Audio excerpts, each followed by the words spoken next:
Hello and welcome to Bespoke Unit. I'm CP and in this video I'm going to be reviewing the Perdomo 20th Anniversary Connecticut.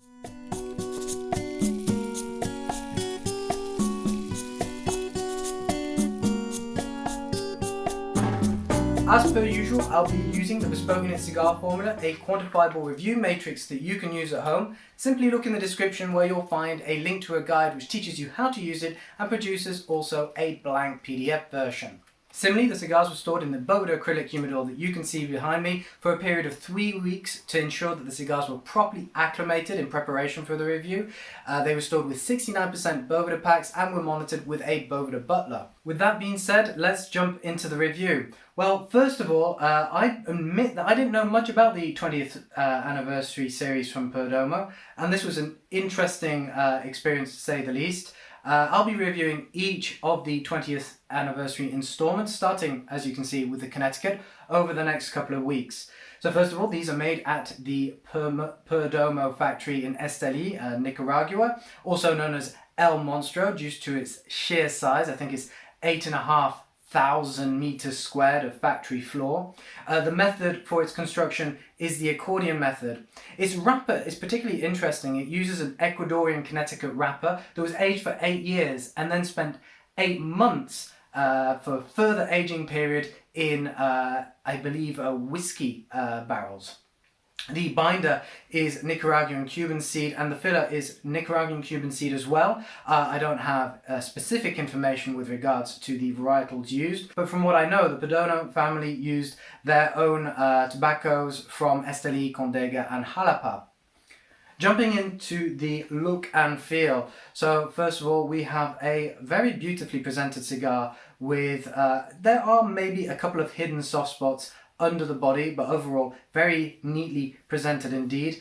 The spring is quite firm. It delivers a healthy sheen for a Connecticut wrapper, and the veins are quite refined rather than coarse. On the aromas of the body and foot, it's quite an interesting bouquet. You have some delectable tonka bean, which is quite gourmand, as well as some cinnamon and yeasty pizza dough. As somebody who likes making pizzas themselves from scratch, it seemed quite discernible to me. Going into the Prelight, once the cigar is cut, you'll likely have a very good draw. In terms of the aromas on the dry draw, these were very rich. The first most intriguing note was some garam masala, an Indian spice mix that was very rich and overt in flavour. This was contrasted by some yeasty brioche and a hint of milk chocolate. Now going into the overall palate and so on. So the first third, as well as the entire smoking experience, is going to be dominated by spices, which are held back thanks to the Connecticut wrapper. The first third itself opens up with some overt notes of curcuma, which is quite, or turmeric, which is quite spicy, but at the same time quite zesty and a little bit bracing. This is contrasted by some fragrant rosewood, which brings in some woody characteristics into the cigar, as well as some aromatic bay leaf, especially charred bay leaf, which has been burned and giving off those aromatic scent. The second third, you see a transition from the curcuma to clove. And indeed, you do have a quite spicy bouquet, which is then intriguingly contrasted by some brioche, quite yeasty brioche, as well as some syrupy molasses. Nevertheless, the mouthfeel in both the first and second third remains quite creamy, which I'll talk about a little bit later. Then once you're into the final third, the molasses has transitioned into a rich honey fragrance, and now the clove shares a striking resemblance to cumin, so it's still having a rich, spicy flavour profile. And then you're going to have some black pepper as well, which is particularly noticeable on the retrohale. Overall, this is quite a complex cigar, and it's very intriguing to have this quite strong spicy theme, especially Indian spices, throughout each third. The mouthfeel, nevertheless, stays quite creamy. It doesn't feel too coarse, given that you have these spicy notes. Indeed, the Connecticut wrapper helps restrain the spiciness to make it quite a medium-bodied experience overall. In terms of astringents and the palate stimulation, what was particularly interesting here was that you did experience some salivation at the back of the palate, but at the same time a sensation of dryness towards the front. If you wet your whistle a little bit, or you swallow, you do feel that the two will combine and then balance the palate overall, but you do experience this kind of contrast in sensations as you're smoking. Then going into the life cycle of the cigar, it stays relatively consistent in its theme, but the overall notes do evolve throughout the cigar, which makes it quite enjoyable, something that's quite easy to pair as you don't have any unexpected surprises as you're enjoying it. And then when it comes to the cigar's overall finish, it does linger on the palate for a good couple of minutes, quarter of an hour. It's great to enjoy a palate cleanser just as you're finishing the cigar. So for example, you could accompany this with a long coffee while you smoke it, or alternatively you could enjoy a small amaza cafe, so a little shot of grappa just to refresh your palate afterwards.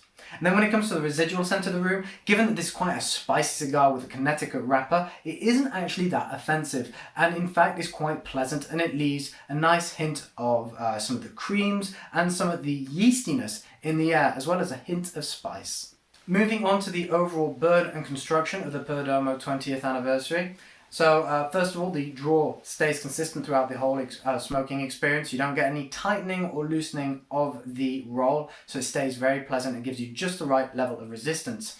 The temperature remains very cool. That being said, I am smoking a 6x56 Epicure, which does have quite a large ring gauge, which certainly helps.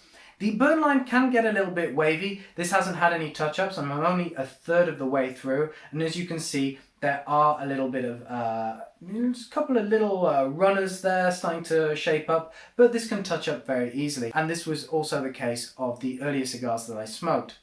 As for the ash backbone, it does produce a lovely steely grey ash that hangs on quite healthily onto the cigar, and it doesn't plop off. You can get a decent stack at least at the halfway line if you're really trying. Moving on to the overall experience of the cigar. First of all, the band is very loud and quite large. These aren't two separate bands. In fact, it is one entire band. Because of its very shiny golden colours, it can seem a little bit gaudy or perhaps garish to some people. Nevertheless, I think it's beautifully presented. It makes it a great celebratory cigar, especially if you want to take it to a special event or a wedding or bachelor party or something like that.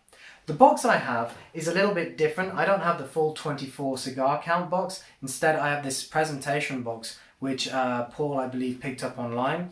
As you can see, it opens up on the side, and each cigar is individually packaged in a small cardboard tube. This makes it a great presentation piece, especially if you want to give it as a gift, but it is also quite lavish, especially if you want to take it to a special occasion. As for the value of the cigar, I think given the overall experience that it provides you is a good RRP. You're looking here at about $9.25 for a single. If you were to get a whole box, it's going to be about $1 less. Then, as I mentioned, for the occasion, this is quite a versatile cigar. This is something you could certainly enjoy with some friends around a barbecue, or you can enjoy alone. But it's a great one to take to a special occasion, such as a wedding or a bachelor party, or even New Year's Eve. It's quite an approachable cigar, quite complex for people that have smoked cigars in the past, but perhaps don't have that much experience. And it'll give them a medium-bodied experience, so it won't be anything that's too overwhelming. I'll conclude this review by talking about the possible pairings, which isn't scored, but we feature it on every Bespoke unit cigar formula to give you an insight of in what sort of context you can enjoy this cigar. So first of all, I would suggest prime rib steak, grilled ideally and lightly seasoned. The reason being that the cigar is going to offer a lot of seasoning with all its different spices, and that could offer you a nice extension of the light seasoning used on the beef itself. Otherwise, you could consider dark chocolate, especially a very dark chocolate that is going to extend the creaminess of the mouthfeel and help bridge together the dryness and the salivation of the cigar. Alternatively, I suggested cashew nuts, and cashew was a very faint note that I detected while smoking the cigar, somewhere around the first and second third. However, I didn't mention it because I felt it was a note that wasn't quite discernible enough to be highlighted. Nevertheless, cashew is going to have a nice creaminess to it, which will pair nicely with the cigar and help bring down its possible body. As for drinks, consider an añejo rum, especially something like Flor de Caña, the 14, 16-year-old. These are very good options. The reason being is that it's going to have a nice floral aromatic aspect to it, which is going to contrast against the cigar spiciness, and perhaps the marriage of the two is going to bring down the overall body to make it something a little bit more tolerable if you're more inclined towards a creamy and mild Connecticut cigar. And next, an Americano coffee would be something I'd consider rather than an espresso. First of all, it's going to be longer and easier to savor throughout the whole cigar. And on top of that, maybe have a little bit of an Amaza cafe at the end as a palate cleanser, as I mentioned earlier. And finally, if you're into brandy, rather than going for a cognac, I would consider a Basse Armagnac. The reason being is that Armagnac, because of the way it's distilled once using a column still, it's going to be going to have a bit more personality than cognac, and that would pair quite nicely. You'd have an interesting marriage of the fruitiness and the spiciness that would work quite well together for an overall pleasant smoking and pairing experience. That's all from me today. I hope you've enjoyed this video. If you have, give us a like and feel free to leave a comment if you have any questions or queries regarding the 20th anniversary Connecticut. Otherwise, if you want more cigar reviews, head to bespokeunit.com. We'll take a look around our channel. We've got plenty of those. But you can also check us out to see more men's lifestyle subjects and something else that might interest you. Until next time, take care.